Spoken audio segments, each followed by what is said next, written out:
네, 귀한 이 아침 저희에게 주셨습니다. 오늘도 주님을 사랑하는 그 마음, 정말 가슴 충만한 그 마음을 가지고 주님의 그 임재 앞에, 주님의 영광 앞에 우리가 나아가기를 소망합니다. 함께 사도신경 고백하심으로 우리의 정성을 주님 앞에 드리도록 하겠습니다. 전능하사 천지를 만드신 하나님 아버지를 내가 믿사오며 그 외아들 우리 주 예수 그리스도를 믿사오니 이는 성령으로 잉태하사 동정자 마리에게 나으시고 고대와 빌라도에게 고난을 받으사 십자가에 못 박혀 죽으시고 장사한 지 사흘 만에 죽은 자 가운데서 다시 살아나시고 하늘 오르사 전능하신 하나님 우편에 앉아 계시다가 주를 거서 산 자와 죽은 자를 심판하러 오시리라. 성령을 믿사오며 거룩한 공예와 성도와 서로 교통하는 것과 죄를 사하여 주신 것과 몸이 다시 사는 것과 영원히 사는 것을 믿사옵나이다. 아멘. 410장입니다. 찬송가 410장 하나님께 우리가 영광 돌리며 나아가시겠습니다.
이 시대에 정말 필요한 것은 평화입니다. 정말 평화입니다. 세상이 너무 혼란스럽고 또 정말 총성 없는 전쟁으로 모든 국가 간에 민족 간에 또 내적으로 정말 전쟁과 같은 그런 상황입니다. 코로나라고 하는 이 촉발 시키는 이 위험으로 말미암아 온 나라가 전쟁을 방불한 그러한 고통과 어려움을 당하고 있습니다. 하나님께서 평화 주시기를 간절히 소망합니다. 온 세계 가운데 예수 그리스도로 말미암는 코로나 바이러스보다 더 강력한 예수 그리스도의 그 복음의 바이러스, 능력의 바이러스로 모든 바이러스를 다 누르고 정말 그 바이러스가 치유제의 그 놀라운 그 능력으로 나타날 수 있도록 우리가 함께 기도했으면 좋겠고요. 아울러서 내일 이제 총선이 이제 있습니다. 이제 오늘 총선을 우리가 투표하고 그렇게 선거한 날인데 하나님께서 지혜와 계시와 명철을 허락하여 주셔서 이 시대에 꼭 필요한 일꾼을 뽑도록 역사해 주시고 이 대구 땅 가운데 또 각 지역구마다 좀 하나님께서 예비하신 귀한 일꾼들이 잘 뽑혀 나올 수 있도록 그래서 그 정치인으로 말미암아 그 일꾼으로 말미암아 그곳에 하나님의 평화가 강력히 임할 수 있도록 그러한 인물들 정말 주님을 두려워하고 경외할 수 있는 정말 백성들을 하나님의 마음으로 뜨겁게 사랑하며 섬길 수 있는 그러한 귀한 일꾼들이 잘 뽑힐 수 있도록 함께 통성으로 기도하시겠습니다. 사랑의 아버지 하나님 시간 기도합니다. 아버지 하나님 정말 총성 없는 전쟁과 같은 혼란과 위기와 정말 힘든 상황 가운데 있습니다. 주여 도와주시옵소서. 주여 도와주시옵소서. 주님의 평화 아버지 회복자가 되는 아버지 그곳을 치료자가 되는 아버지 영적인 백신이 되는 복음의 능력이 모든 바이러스를 꺾게 될 줄 믿습니다. 주여 도와주시옵소서. 주여 역사해 주시옵소서. 주여 큰 은혜로 우리 가운데 역사하여 주시옵소서. 모든 아버지 하나님 바이러스로 말미암는 모든 전쟁과 같은 이 상황이 아버지 주님의 평화 아버지 선포되는 그 주님의 놀라운 평화로 말미암아 아버지 하나님 참 평강을 누릴 수 있도록 인도해 주시옵소서. 아버지 하나님 이제 오늘 아버지 국회의원 선거를 합니다. 주여 도와주시어서 반드시 하나님 믿음으로 투표할 수 있게 하시오며 이 시대 이 지역 가운데 하나님께서 아버지 복귀를 원하시는 그러한 귀한 일꾼들이 잘 뽑힐 수 있도록 주여 도와주시옵소서. 주님 이 어지러운 시대 가운데 주님의 복음만이 아버지 궁극적인 승리요, 궁극적인 해독제요, 궁극적인 백신이 될 줄 믿습니다. 아버지 하나님 우리가 이 마음을 가지고 담대하게 복음만을 붙들고 아버지 강력하게 나아감으로 참 평화를 얻을 수 있는 우리의 삶이 되게 하여 주시옵고 아울러서 참 평화를 일으킬 수 있는 하나님 귀한 일꾼들이 아버지 이 시대에 잘 뽑히길 원합니다. 한 표 한 표 던질 때 믿음으로 기도함으로 아버지 선거할 수 있게 도와주시고 그리하여서 정말 이 시대에 필요한 평화를 선포할 수 있는 귀한 믿음의 사람들을 잘 뽑힐 수 있도록 주님 역사하여 주시옵소서. 감사하며 예수 그리스도의 이름으로 기도하옵나이다. 아멘. 하나님 말씀입니다. 요한복음 12장 12절로 19절입니다. 요한복음 12장 12절에서 19절 말씀 함께 읽겠습니다. 요한복음 12장 12절에서 19절 12절부터 함께 읽겠습니다. 시작. 그 이튿날에는 명절에 온 큰 무리가 예수께서 예루살렘으로 오신다는 것을 듣고 종려나무 가지를 가지고 맞으러 나가 외치되 호산나 찬송하리로다. 주의 이름으로 오시는 이 곧 이스라엘의 왕이시여 하더라. 예수는 한 어린 나귀를 보고 타시니 이는 기록된 바 시온 따라 두려워하지 말라 보라 너희의 왕이 나귀 새끼를 타고 오신다 함과 같더라. 제자들은 처음에 이 일을 깨닫지 못하였다가 예수께서 영광을 얻으신 후에야 이것이 예수께 대하여 기록된 것임과 사람들이 예수께 이같이 한 것임이 생각났더라. 나사로를 무덤에 불러내어 죽은 자 가운데서 살리실 때 함께 있던 무리가 증언한지라. 이에 무리가 예수를 맞으면 이 표적 행하심을 들었음이로라. 바리새인들이 서로 말하되 볼지어다 너희 하는 일이 쓸데없다. 보라 온 세상이 그를 따르는도다 하니라. 아멘. 신앙생활에 여러 적들이 있습니다. 그 중에서 우리가 미처 생각하지 못한 적이 있는데 그것은 무료함이라는 적입니다. 신앙의 무료함, 신앙이 무료하게 느껴질 때 이것이 참 신앙의 적입니다. 무력함 자체 그것도 문제가 되지만 무료함을 견디지 못하는 것이 큰 적이 될 수 있다는 사실이겠죠. 신앙 그렇게 생각하는 분들이 꽤 있으세요. 뭔가 대단한 것이 늘 일어나야 된다라고 생각하는. 그래서 무료함을 견디지 못하는 것이에요. 그래서 항상 어떠한 굉장한 큰 사건이 일어나기를 원하고, 뭔가 아주 기적과 이적과 아주 놀라운 일들이 일어나야만 그것이 참 신앙의 모습이다. 신앙이 이렇게 잔잔하고 평탄하면 참 신앙 아니다라고 생각하는 그러한 아주 이렇게 열정 있는, 때로는 과격한 그러한 분들이 꽤 있으시더라고요. 이것도 하나의 신앙의 적이 될 수 있다는 사실입니다. 신앙이 항상 과격할 수만은 없습니다. 신앙이 잔잔한 가운데 그 실력이 배양될 수 있다는 것이에요. 근데 이것을 모르고, 이 배양되려면 시간이 필요하지 않습니까? 그리고 봄에 꽃이 피려면 긴 겨울에 그 침잠기가 있어야 되는데, 그때 이제 여러 가지 양분을 이제 빨아들이고 축적하는 시간이 있어야 되는데, 그 시간을 견디지 못하고 항상 뭔가 놀라운 일들만 일어나야 된다라고 생각하고, 그렇게 아주 맹폭적으로 그렇게 나아가려고 하는 그러한 분들이 꽤 있는데, 이것도 문제가 될 수 있습니다. 디플레이션도 문제지만요, 과격한 인플레이션도 문제입니다. 인플레이션이 계속되면 나라 경제가 터져버리죠. 견디지 못하는 것입니다. 적정선이 있어야 돼요. 항상 안정된 적정선이 있어야 좋은 경제입니다. 항상 최고를 찍다가 최저를 찍다가 이게 너무 급변하면 나라 경제도 문제가 되고 신앙생활도 역시 문제가 될 수 있다는 것이죠. 신앙생활은 꾸준히 잘하는 것이 능력입니다. 아무리 생각해봐도 그런 것 같아요. 이 급변하는 시대 가운데 신앙생활을 꾸준히 잘하는 것이 참 능력이 될 수 있을 것 같아요. 우리가 어떻게 하면 오늘 이 본문을 통해서 차분하게, 이 어려운 시기에, 위기의 시대에 차분하게, 꾸준하게, 또 올바르게 신앙생활을 꾸준하게 잘 할 수 있을까? 이것이 오늘의 화두가 되겠습니다. 오늘 유대 사람들이 예수님을 이제 환영합니다. 아주 격하게 환영을 합니다. 격하게 환영을 하면서 막 이렇게 흔드는데, 그렇게 하는 이유가 있습니다. 지금 유대인들은 로마의 속국이에요. 로마의 지금 압제하에 있다라는 것이죠. 이들에겐 정적인 자유도 없고 종교적인 자유도 이제 많이 약화되고, 또 외교적으로도 이렇게 전혀 국권을 잃었기 때문에 어떠한 영향력도 미칠 수 없는 그러한 연약한 그러한 속국이었습니다. 이들이 기대하는 건 뭘까요? 이들이 기대하는 것은 뭔가 이 나라에 대단한 일이 일어났으면 좋겠다. 이들에게는 메시아 사상이 있었거든요. 메시아를 항상 기다리는 마음이 있었는데, 마침 그때 예수님이 나타나신 거예요. 왜 예수님이 메시아인 줄 알았을까요? 그들이 생각하는 메시아는 과연 무엇이었을까요? 그들은 지금 답답한 심정이잖아요. 지금 로마의 압제 가운데 있기 때문에 꼬박꼬박 세금 내야 되지. 또 위급할 때 군대에게 파병 보내야지. 징집당하지. 그러니까 답답한 거죠. 국권을 잃었으니 얼마나 답답해요. 항상 로마의 감시와 지배와 이런 통솔을 받고 있으니 이게 얼마나 답답합니까?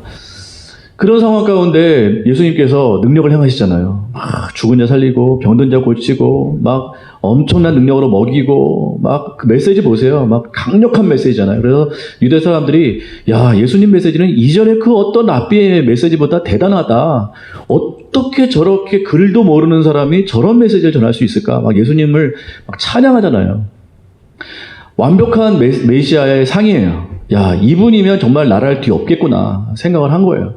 마침 이들이 뭔가를 기다리고 있는 때 예수님께서 메시아로 나타나시니까 사람들은 이 흥분을 감출 수가 없는 거죠. 그래서 예수님께서 예루살렘에 입성하자 이 사람들은 호산나 호산나 그 종려나무 가지를 흔들면서 아주 격하게 환영을 했습니다. 격하게.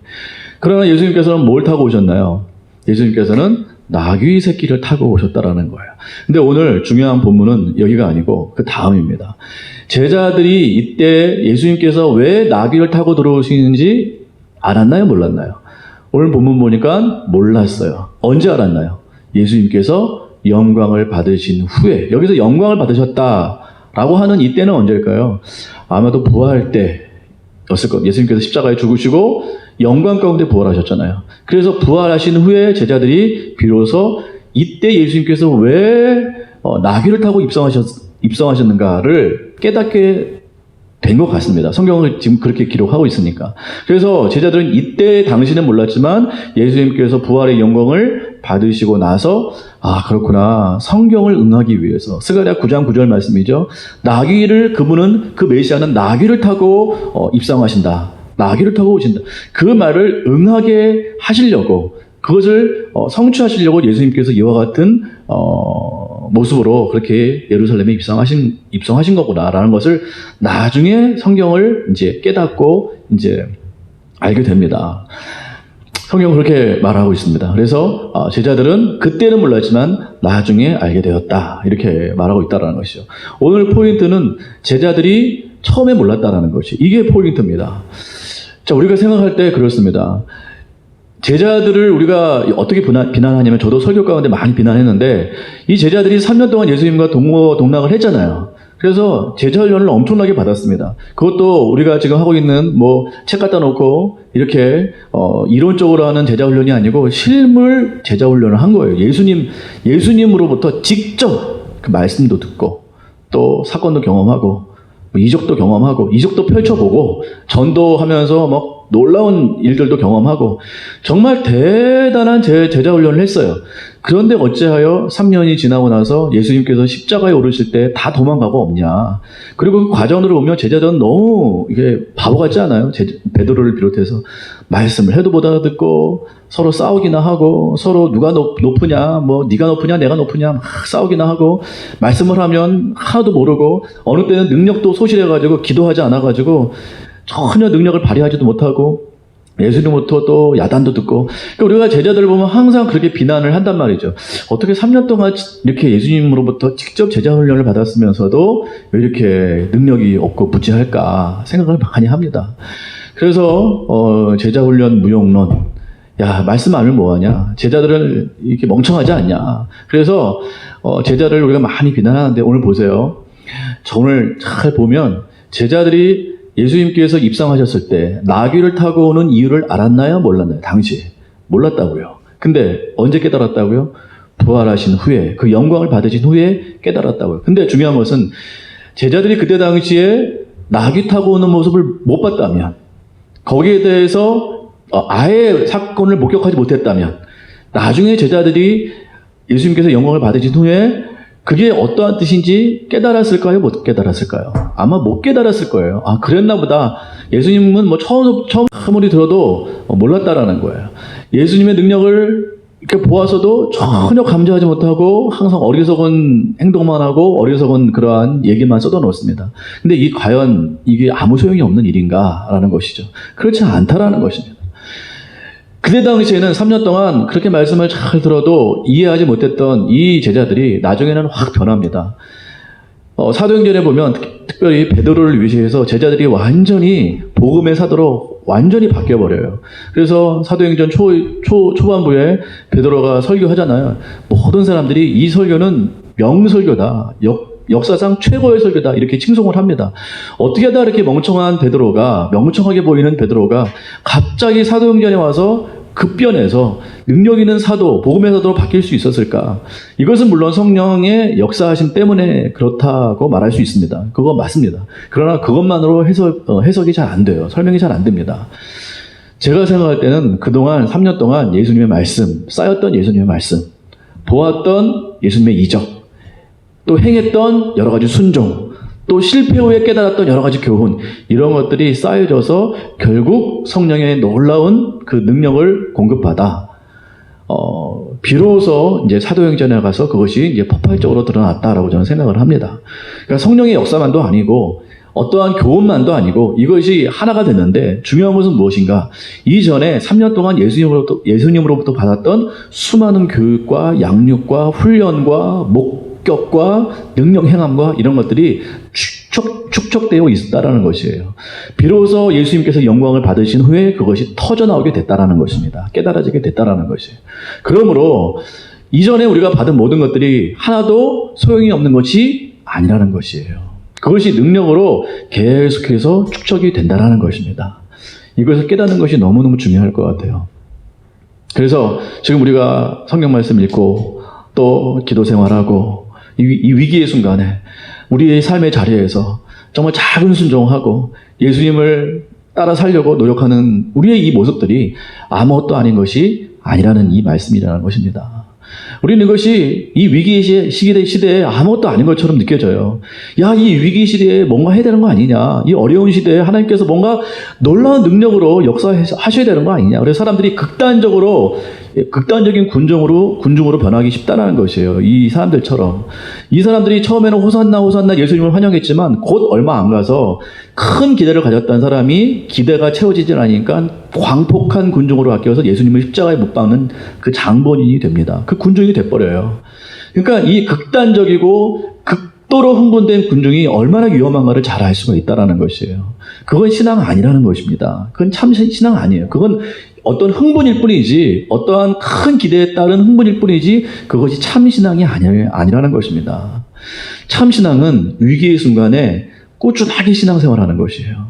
제자들이 비록 실패도 하고 넘어지기도 하고 헛된 말도 하고 실수도 많았지만 그럼에도 불구하고 예수님과 끝까지 함께 있었어요. 끝까지 함께 있었어요.